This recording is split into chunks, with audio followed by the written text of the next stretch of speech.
Bind, torture, kill. Dennis Rader, the dog catcher turned serial killer. We know he murdered 10 people. He's confessed to that. How many more victims are out there still unaccounted for? How many families wonder, what happened to Mom? What happened to my sister? What happened to my daughter, my granddaughter? Maybe you can help us. Coming forward now, Gina Rodriquez, to tell the story of her encounter with BTK. Can it dislodge memories from other women?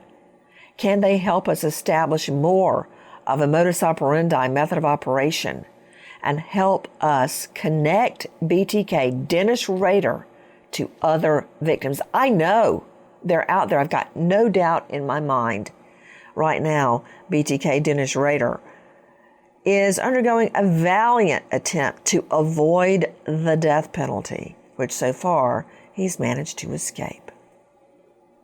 In the days leading up to many of his murders, Dennis Rader would take special care to stalk the victim, figuring out their routine, even scoping out their workplace. Listen. If you read much about serial killers, they go through what they call the different phases. That's one of the phases they go through as a trolling stage. You're looking for a victim at that time, and that you could be trolling for months or years.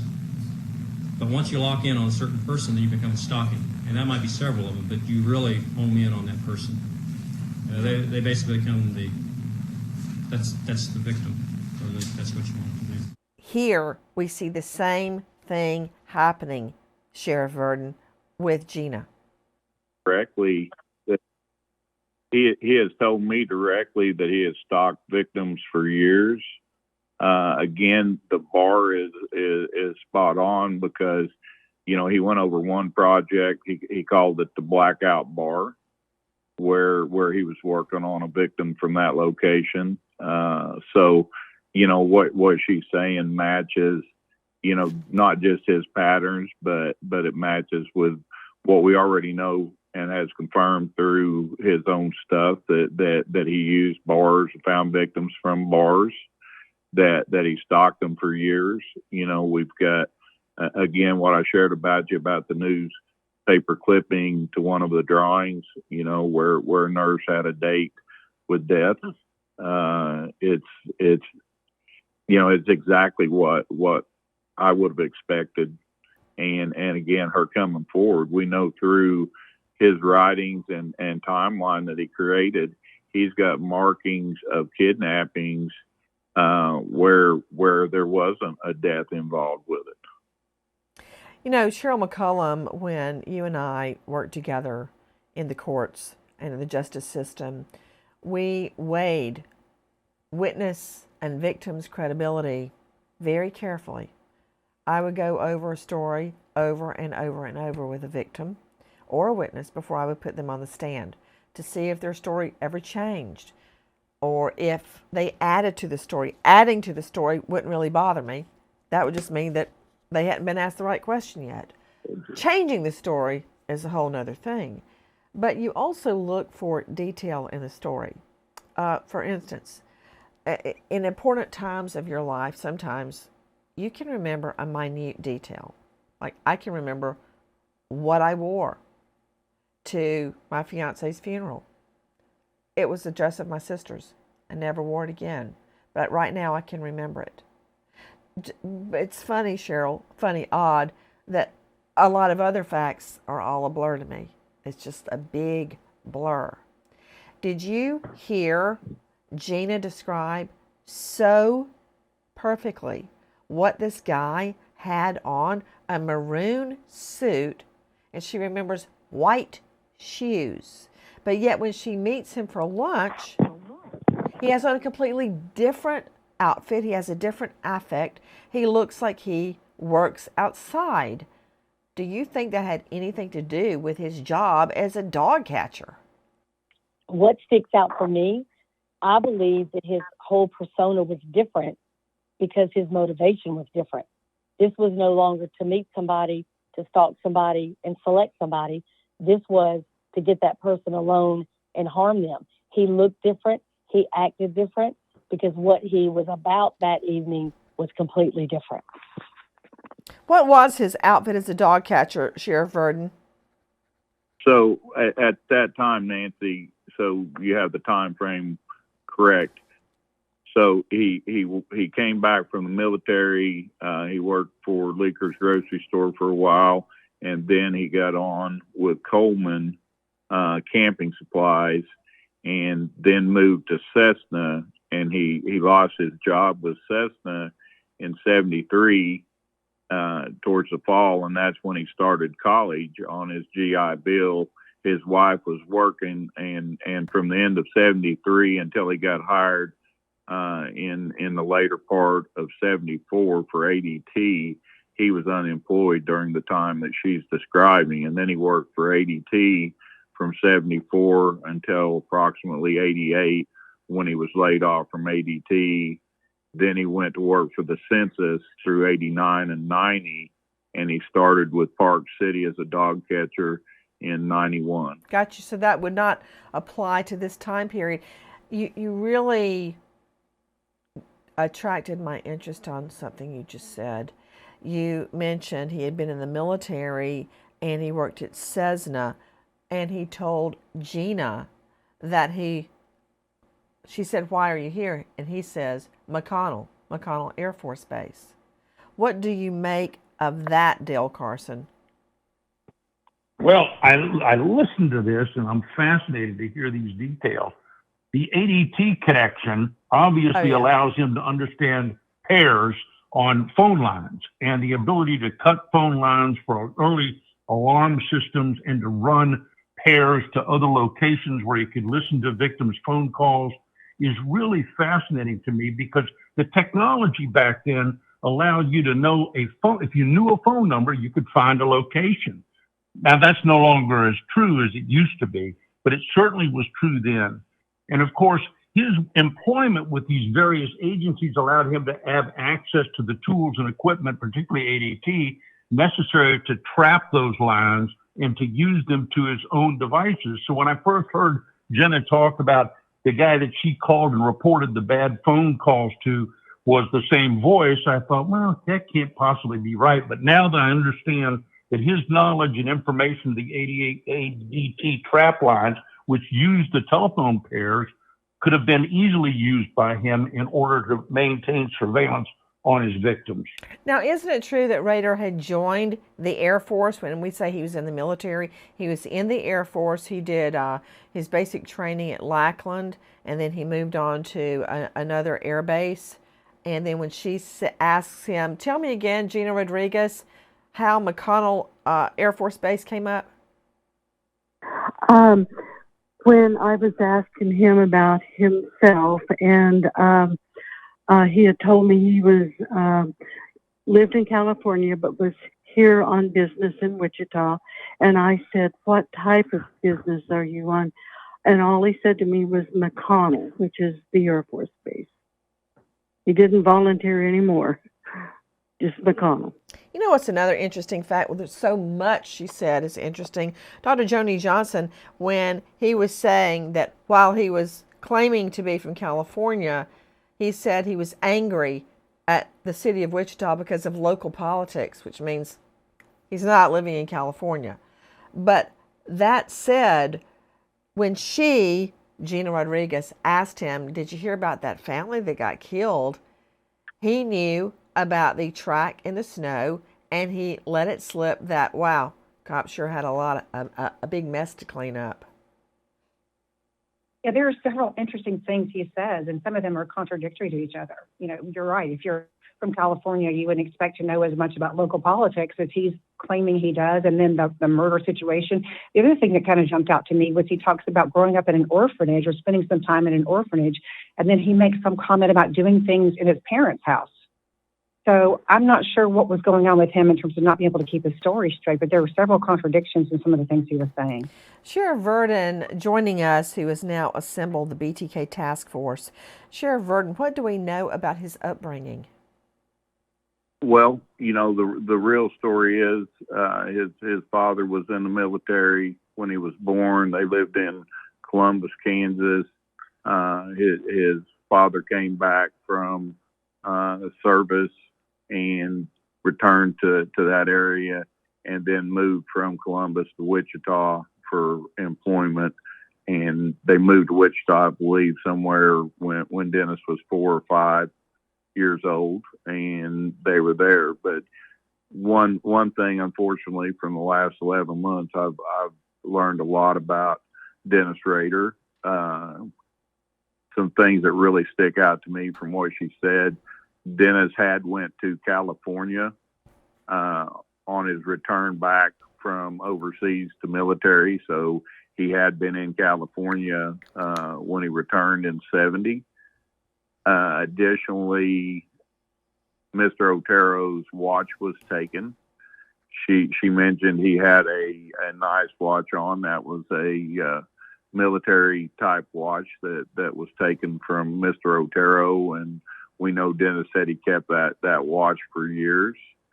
Addition to that, Mr. Otero had also been in the Air Force and had some relationships with people still there. So, you know, when the time frame is that she's given us would have been shortly after that Otero murder. So, you know, of course that would be on my mind as well, that he had just retired from the Air Force. He's missing a watch, you know, and Dennis is describing, from what it sounds, you know, how gruesome the scene was at the Otero murder. So there's just so much with what she's brought forth. You know, I hope to be able to meet with her soon, go over a lot of details. You know, I know from going through a lot of the things that we've researched, he did have a lot of men's watches. There was a tremendous amount of jewelry recovered. So again, it's a good possibility. So, you know, her story to me is very spot on, matches what I've learned. And again, I think there's possibilities that we might be able to confirm her being with him through, number one, the bag maybe that he had. He retained those things for a long time.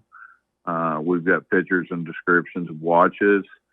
So I'm looking forward to looking harder into what happened to her. And again, the phone calls, there's other victims out there that we've learned had received different phone calls. Rader himself told me that, like the Oteros, he had called them at one point, you know, basically confirming they were home and seeing if a male answered, stuff like that. So there's a lot here that is really huge to me. Speaking of that, it's a signature in my mind, and I'd like to hear Cheryl and Dale jump in on this. And Gina, did you ever find that driver's license or that missing necklace or those missing clothes? No. What clothing specifically went missing? It was and I had received it as a Christmas gift. It was a red bra. A red bra? Uh-huh. It was a Christmas present of mine. And the necklace, do you remember the necklace? What was that like? Yes, it was on a long gold chain, and it was a circular that had several different rhinestones in it, like the like kind of like a mother's ring or something. It was multicolored, like ruby, emerald, diamond, and it was in a cluster on a round circle. And you mentioned the red bra, the necklace, and the driver's license. Did you ever find your driver's license? Never. You know, it's very well known, Cheryl McCollum, that driver's licenses and jewelry and lingerie are prime souvenirs taken by serial killers. And we know BTK took all of these things from his victims. Well, Jenna, you know, never left her purse without someplace where anyone could have access to it. So what that argues is that she's correct. Someone was in the house and may even have been in the house when she was there asleep and the pocketbook fully unattended. And Cheryl McCollum, we also know, speaking of the souvenirs, that he would toy with his victims. He would stalk them for a long time, call them, tamper with their phones, everything that Gina is saying. And I have no reason to doubt her because her story is very rich in detail. It's very rich in detail. And like I said, I've had a chance to read her emails, to talk to her twice, now hear her again today. Her story has never changed. And one thing about Dennis Rader, I'd like to always point out, he gave himself a nickname. It could have been anything, but he picked BTK for bind, torture, kill. Those are action words. That's the order in what he did to his victims. It's a confession. Okay, so what does that have to do with what I just asked you? Because About taking the souvenirs and how her story fits exactly in with other cases that he's already confessed to. Because if you listen to the confessions, he tells you exactly what he did, what he took, what he kept. That's all public. That's how we know about the watch. So when he tells you what he's about, and then Ms. Rodriguez comes on and says, this is what he told me. This is the order that he wanted me to do something. It fits. He's telling her, I've got a bag, and nobody can see it. Nobody can hear it. We need to be alone. I've got tools in here that I'm going to use on you.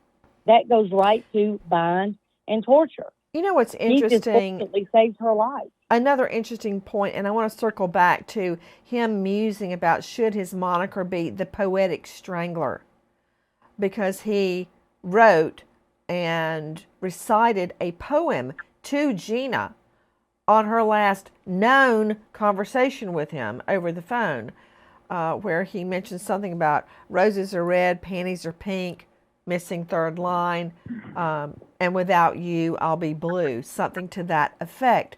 Is that normal for BTK? Sheer Verdon, is it true that he wanted to be considered being called the Poetic Strangler?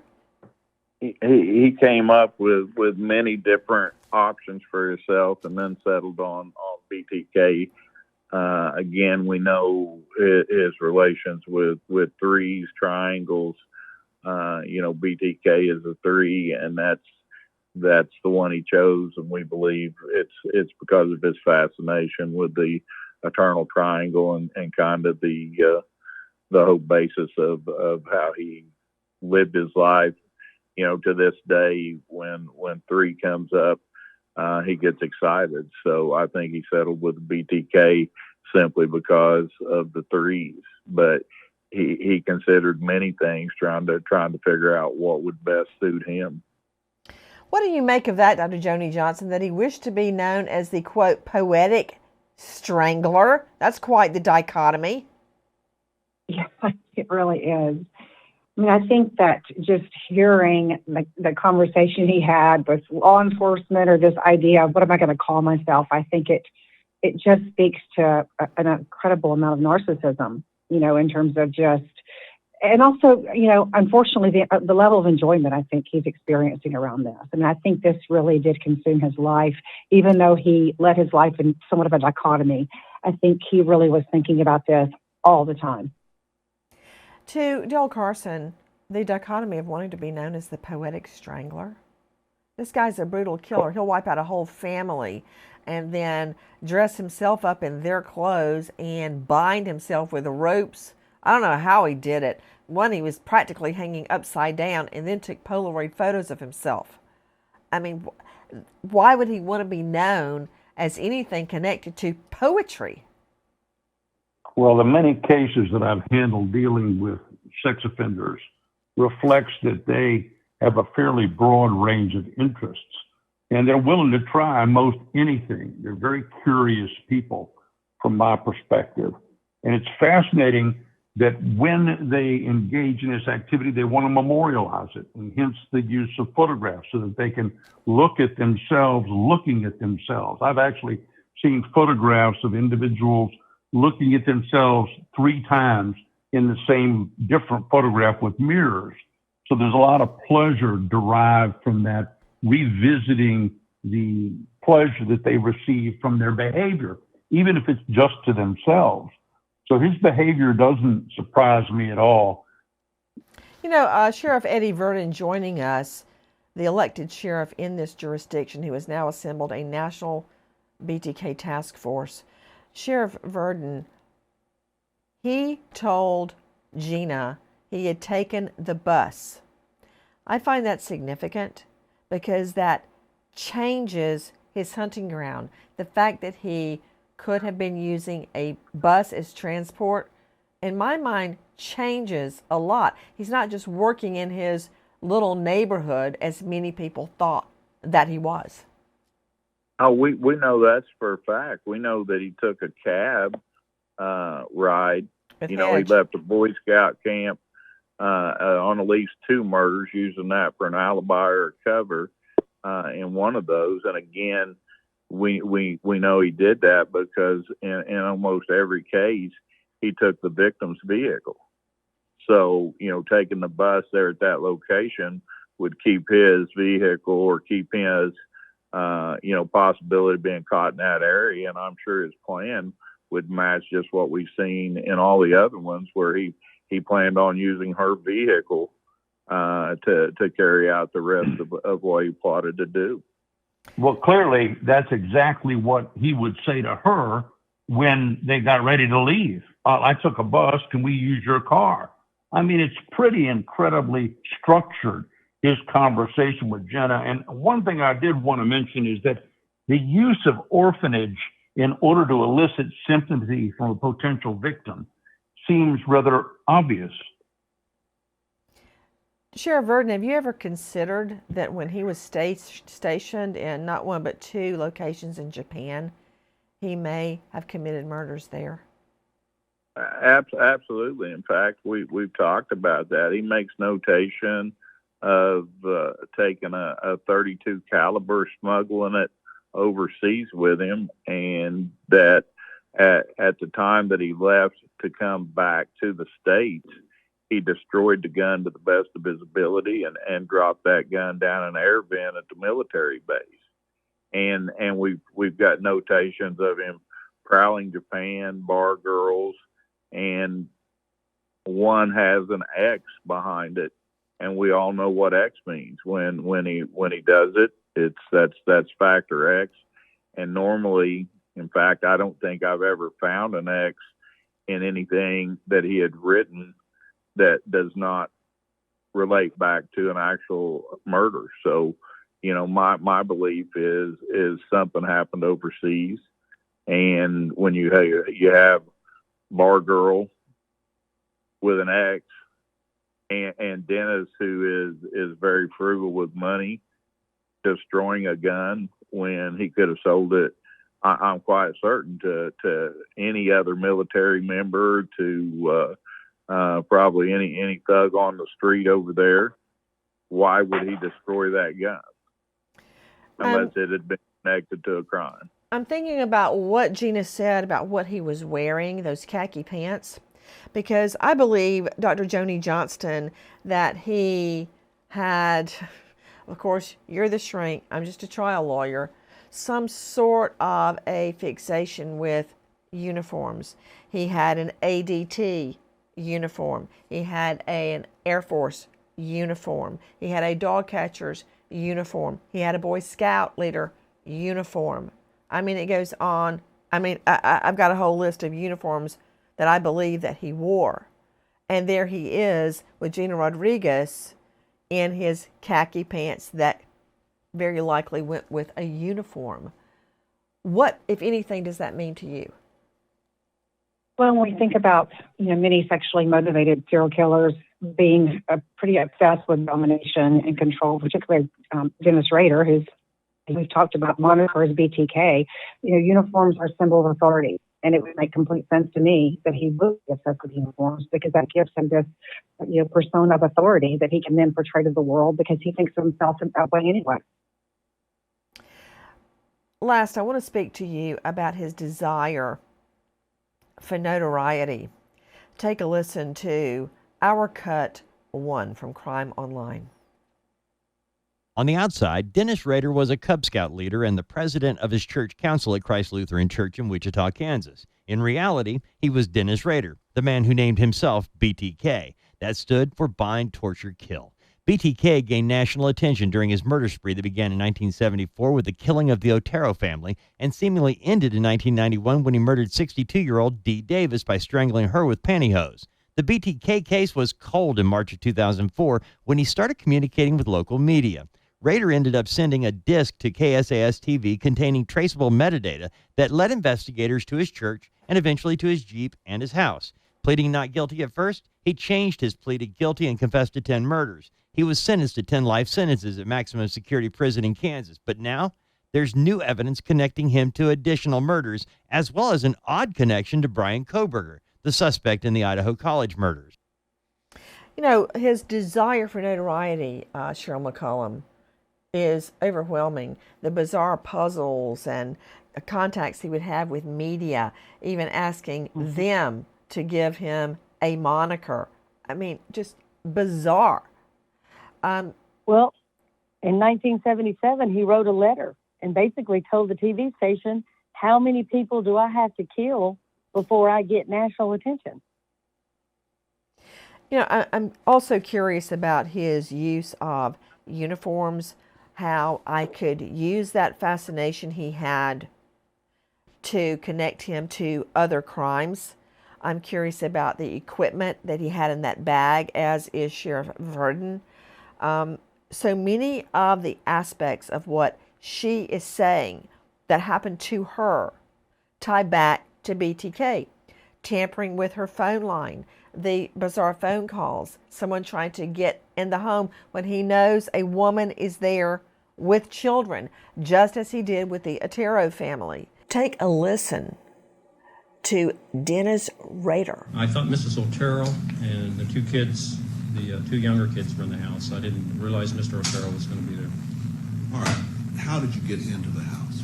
I came through the back door, cut the phone lines, waited at the back door, had reservations about even going or just walking away, but pretty soon the door opened and I was in. All right, so the door opened, was it open for you or did something? I think one of the kids, the junior, or not junior, yes, the young girl, Joseph, opened the door. He probably let the dog out because the dog was in the house at that time. Missing her driver's license that she always kept in her purse. I mean, I can tell you where my license is right now. Losing an expensive bejeweled necklace out of nowhere. Having lingerie taken. This is exactly what BTK would be doing as he led up to a murder, Cheryl. Well, Nancy, I want to make a correlation between the uniforms and having basically the equipment to do what he wanted to do. If he's in his ADT uniform, then he can fool with a phone line and nobody's going to question him. He's going to say he got called out there, the van fits, the uniform fits, nobody's going to question it. If he's doing his code enforcement job, he could have a shovel or a dead animal that he's just killed, or all these things. It's immediately explained. If he's in the Boy Scout uniform, he could have a shovel, a knife, a tarp, easily explained. Just based on the uniform, there's no follow-up question needed. Back to Gina Rodriquez, who actually met up with BTK, Bind, Torture, Kill, Dennis Rader in Wichita.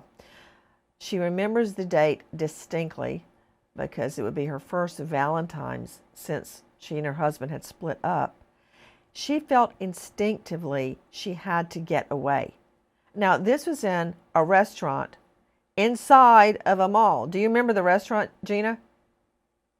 No, it was just a small restaurant, and they served things like coffee and frozen yogurt, and might classify it as an ice cream restaurant, or it was very casual. So you had the instinct to get up and leave. And there's no Yes. doubt in my mind, not only did he mention he hates Wichita politics, he also says, hey, I have a friend that works over at Hellsberg's in the mall there in Wichita. I mean, long story short, he's not from California. This guy's lying to you. So describe for Clearly. me that instinct that you felt when you knew you had to get away from this guy and you actually feared he would follow you to your car, and he did. He tried. I just put my hand up like stop right there. I'm going to be late for work. And he just said like, okay, well, I'm going to go back in the mall now to see my friend, but I'll call you on Thursday.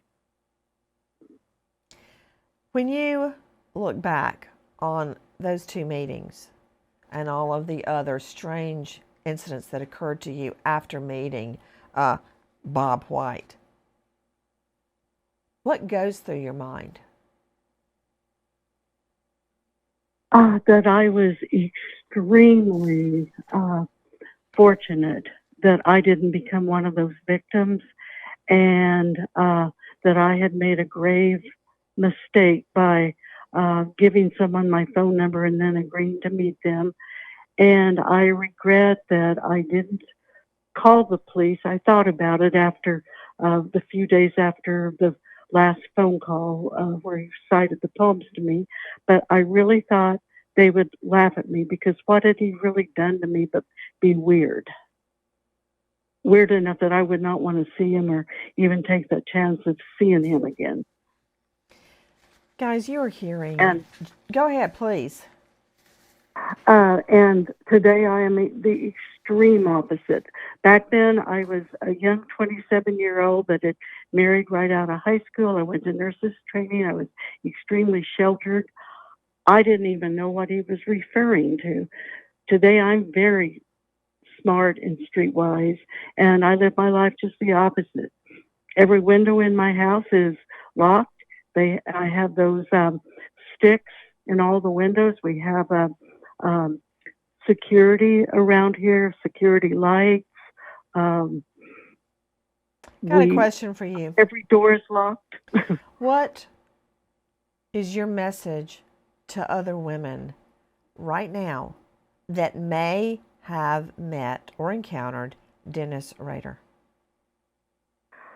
I would encourage them to come forward, to report it, that this is a very serious matter, and that they can help others, maybe discover other victims or would-be victims, that I honestly believe that he did things before 1974, and I think he did things after 1990. For one thing, the Oteros, they had black belts. Now, here he had a gun, but, they had black belts. They were well trained. And, I'm thinking he killed between the years where Kansas had no death penalty. I find that odd. I think there was victims before. I think there were victims after. But if he were to confess to those, it might make him eligible. Exactly. I've often wondered, Sheriff Verdon, why didn't this guy get the death penalty? Well, again, he kept the only confessions to the 10 during the non-death penalty time in Kansas, and we know that after 30 hours of cooperation, he lawyered up and he never talked again. I mean, Nancy, you know why anyone quits talking? If he confessed to all the crimes that he had done and the way he likes to talk, why would he stop talking and cooperating with the police? Why would he quit telling his story? Another thing is, we were told that he had applied for law enforcement and had gotten turned down, but he had tried to get into law enforcement. We know he studied, or we were told he was studied criminal law there while he was attending college in Wichita. So one thing that we know for sure is he wanted to terrorize Wichita, just like she reported that he was mad at politics in Wichita. He didn't hide any of the victims in Wichita. In fact, he called and told the police where to find them. He was tormenting the police, which, to me is an indicator he was mad at the police. And, if he had tried to get on and wasn't hired, this would be a way that he could get even with the police by doing all these crimes and giving them all the tips and the clues, and they couldn't even figure out how to catch him. That had to be in his mind. That's why we know that we've got barrel drawings that he's done. We've got Polaroids of him burying himself. He didn't want law enforcement knowing he was working outside of Wichita, but he wanted to terrorize them. So all of his victims in Wichita, he either turned them in or put them in a location where they'd definitely be found and where it would terrorize, just like she described, his anger with politics in Wichita. Hey, Nancy, can I jump in? Yeah, I was just going to come to you, Cheryl, because this is how you create a case. Mm-hmm. Dennis Rader has escaped the death penalty. He's killed at least 10 people. In fact, I just want you to hear, Cheryl, and I'll circle back. I just want you to hear what he said about murdering the Otero family. And these are just a few of his victims. Listen. Did he, in fact, suffocate and die as a result of this? Not right away. No, sir, he didn't. What happened? Well, after that, I did Mrs. Otero.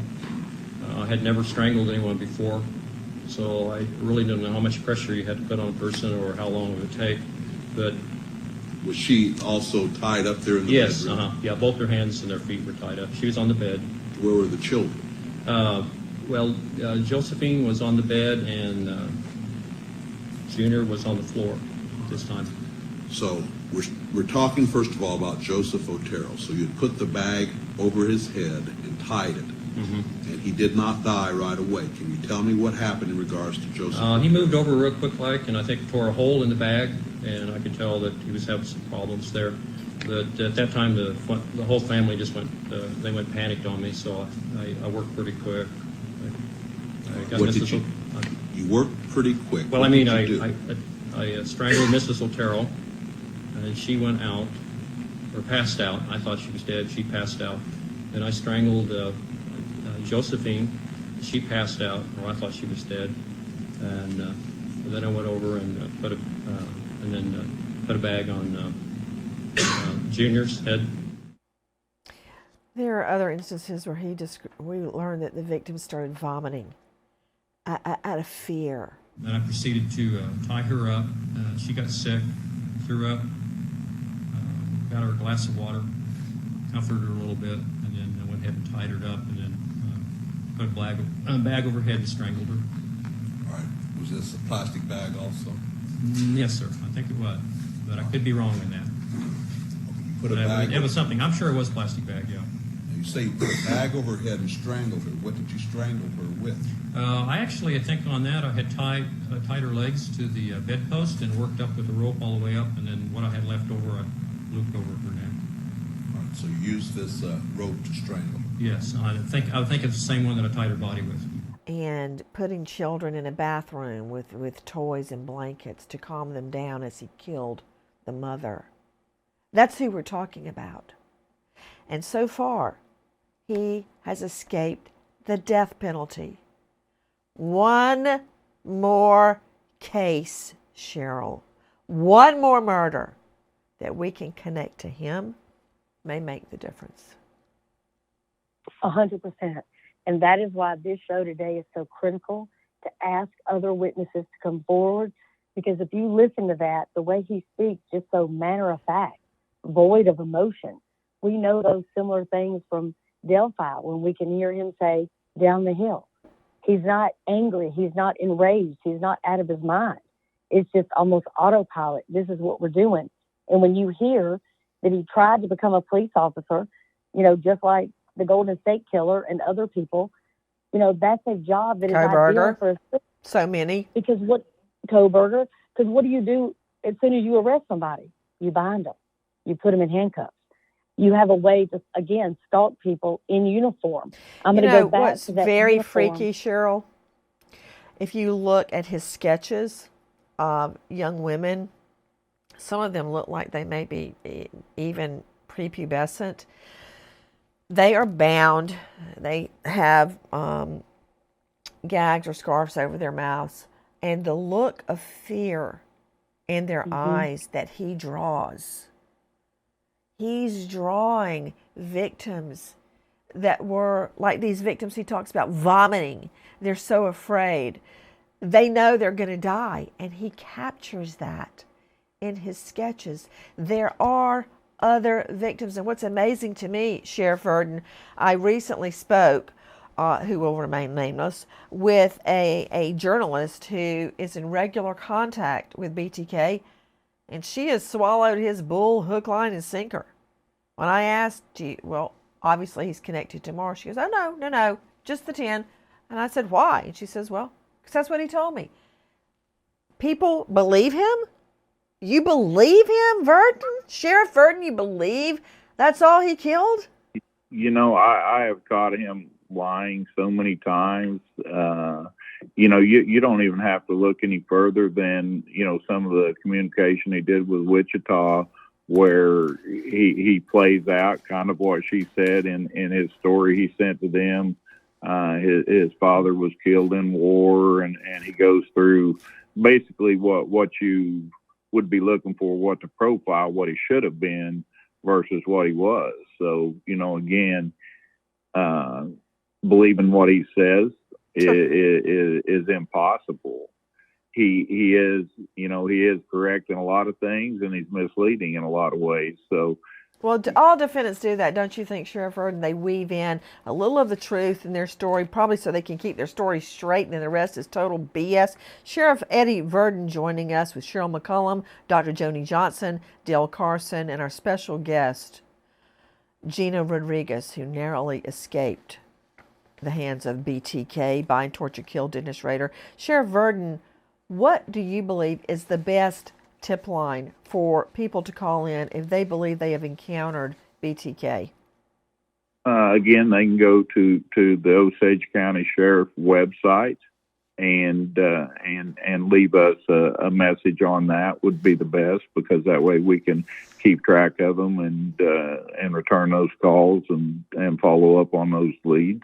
There's also a line, I'll let Cheryl give that information, through the task force that they can reach out to. So either way, but just make sure you get us that information. National Cold Case Task Force at gmail.com. How many victims are out there that we don't know about yet? Victims at the hands of the dog catcher turned killer, Dennis Rader. We wait as justice unfolds. About right now, he's having his morning coffee, probably reading the paper on the internet. I hope he listens to this. Goodbye, friend.